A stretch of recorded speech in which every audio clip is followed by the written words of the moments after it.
उद्यान मंचर याचा भूमिपूजन समारंभ या ठिकाणी संपन्न होत असताना या कामासाठी ज्यांनी पर्यटन विभागाकडून तब्बल 5.5 कोटी रुपयाचा निधी मंजूर करून आणला ते आपल्या तालुक्याचे लोकप्रिय आणि सन्माननीय आमदार दिलीपरावजी वळसे पाटील, व्यासपीठावर उपस्थित असलेले पराग डेअरी समूहाचे सन्माननीय देवेंद्र शेठ शहा, जुन्नर विभागाचे उपवन संरक्षक श्री प्रशांतजी खाडे, त्याचप्रमाणे विकास भोसलेजी, गावडेवाडीच्या सरपंच प्रियंका गावडे, अवसरी बुद्रुकच्या सरपंच श्रीमती सारिका हिंगे, व्यासपीठावर उपस्थित असलेले विष्णू काका हिंगे, मार्केट कमिटीचे सभापती निलेश थोरात, राष्ट्रवादी युवक काँग्रेसचे तालुका अध्यक्ष वैभव उंडे आणि समोर बसलेले सर्व आमचे ज्येष्ठ मार्गदर्शक, त्यामध्ये माऊलीअप्पा असतील, शांताराम बापू आणि सर्व सन्माननीय पत्रकार बंधू आणि भगिनी, सर्वप्रथम मी आपल्या सगळ्यांची माफी मागतो, कारण मला घरातलंच एक लग्न आहे, त्यामुळे मला त्या साखरपुड्याला पोचायचं आहे. अजून काही लोक रविवार असल्यामुळं येऊन थांबलेली आहेत, म्हणून मी आमदार साहेबांची परवानगी घेऊन पहिल्यांदा बोलायला उभं राहील. खरं म्हणजे जेव्हा मला कळालं की असा कार्यक्रम आहे तेव्हापासून मनामध्ये माझ्या कुतूहल होतं की नक्की ह्या ठिकाणी आपण काय करणार आहोत, कशा प्रकारे 5-5.5 कोटी रुपये म्हणजे निधी खूप मोठा झाला. परंतु इथं आल्यानंतर खाडे साहेबांनी सांगितलं, त्यांनी दिलेली पुस्तिका बघत होतो, ते सर्व काम पूर्ण झाल्यानंतर मला खात्री आहे की नुसतं वन नाही, उद्यान नाही, तर त्याहीपेक्षा एक पर्यटन क्षेत्र म्हणून सुद्धा या ठिकाणी त्याची सुधारणा होईल, विकास होईल असं मला खात्री आहे. आपल्या परिसरामध्ये किंवा आपल्या जुन्नर आंबेगाव खेड किंवा जुन्नर विभागामध्ये अशा प्रकारचं इतकं मोठं निधी असलेलं उद्यान हे पहिल्यांदा आपल्या या तालुक्यामध्ये, आपल्या 2 गावांमध्ये होत आहे. आणि हे नुसतं झाडं लावणं, कंपाऊंड लावणं नव्हे, तर त्या मी बारकाईने सगळी पुस्तिका बघत होतो. त्याच्यामध्ये वेगळी कमान असेल, पार्किंग असेल, पेविंग ब्लॉक मार्क असेल किंवा वॉकिंगसाठी, सायकलिंगसाठी चांगलं रोड असेल, त्याच्या व्यतिरिक्त बाकीसुद्धा सगळ्या गोष्टी असेल. तर या सगळ्या गोष्टीचा विचार करत असताना आवर्जून वळसे पाटलांनी खाडे साहेबांना सांगितलं की तुम्ही जो ज्वलंत प्रश्न आहे बिबट्याचा आणि त्या समस्यावर पहिलं बोला. त्याप्रमाणे त्यांनी आपल्याला तसं मार्गदर्शन पण केलं. खरं म्हणजे अशी मैदानं तशी शहरातच होतात, अशी उद्यानं शहरामध्ये होतात. हल्ली उद्यानं किंवा असे प्रकल्प कमी प्रमाणात आपल्याला दिसून येतात. जी काही जंगलं आहेत ती जंगलं कमी होऊ लागलेली आहेत.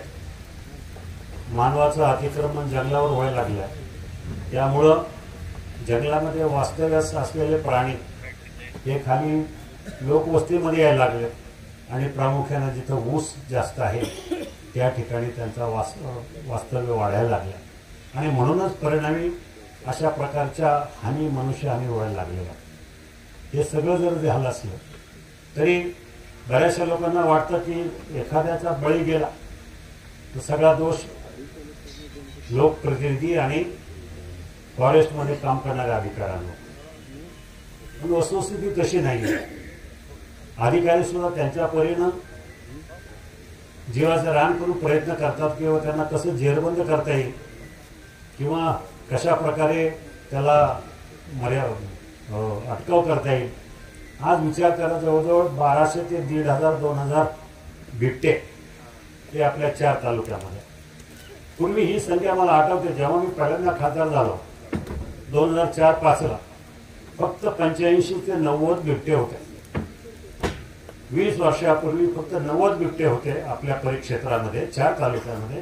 आज ती संख्या जवळजवळ 1500 ते 2000 झाली. आणि हे सगळं करत असताना आता सगळ्यांचं लक्ष लागून घ्या. सगळ्यात प्रथम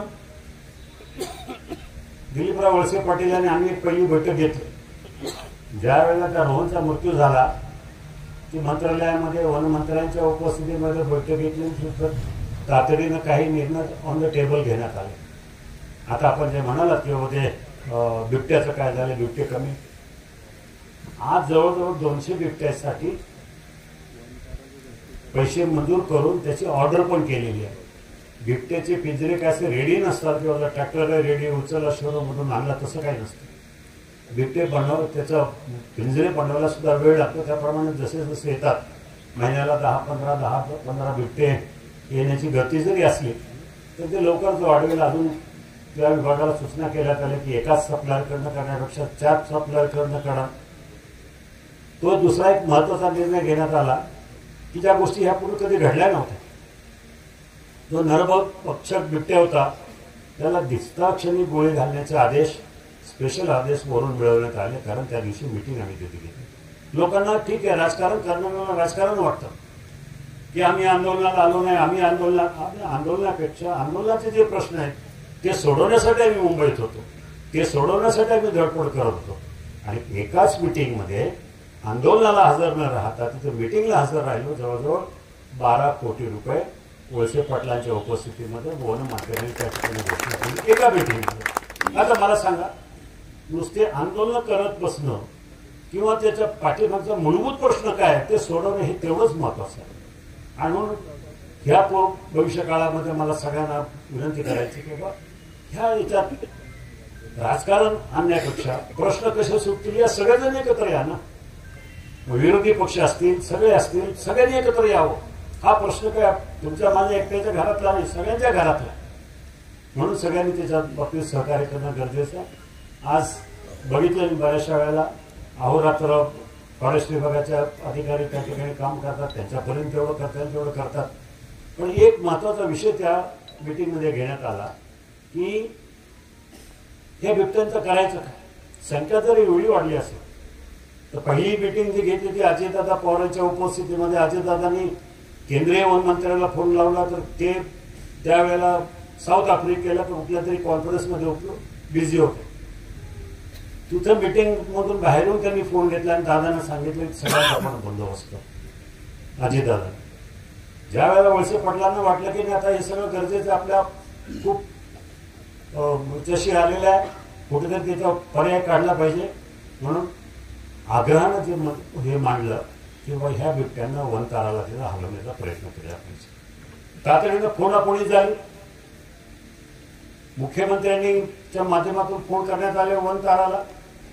तिथं अंबानीचं 10,000 हेक्टर जागा आहे, त्या ठिकाणी सगळं त्यांचं वन विस्तारित करताय. तिथं प्राण्यांचं मोठं हे चालू आहे.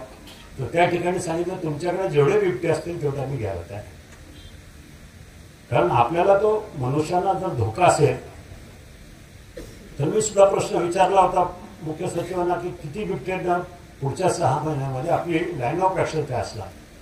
तर त्यांनी सांगितलं की बाबा पुढच्या 6 महिन्यामध्ये किमान 500 ते 700 बिबटे पकडून आम्ही तिकडं रवाना करणार. आता खाडेसाहेबांनी सांगितलं की बाबा तिथं बिबटे पकडल्यानंतर आम्ही 10-15 दिवसात 15-20 बिबटे त्यांना जेरबंद केले.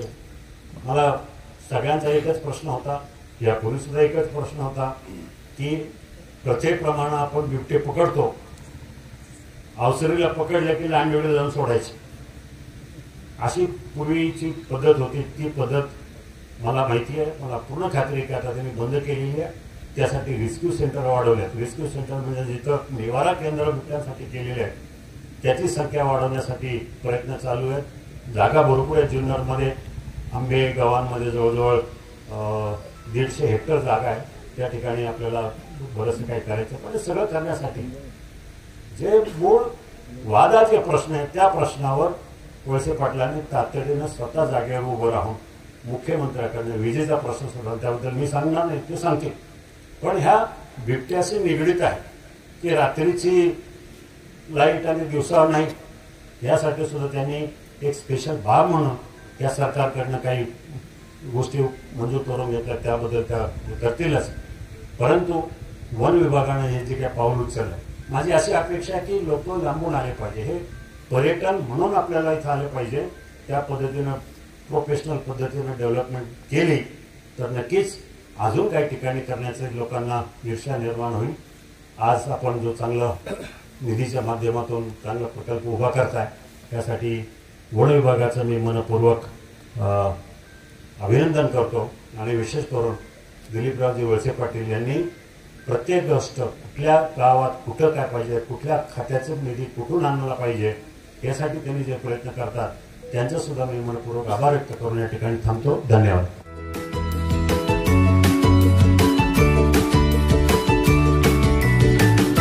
बातम्या शेतीच्या, बातम्या मातीच्या,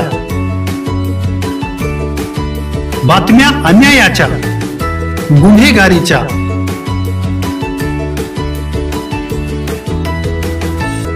राजकारणाच्या आणि समाजकारणाच्या,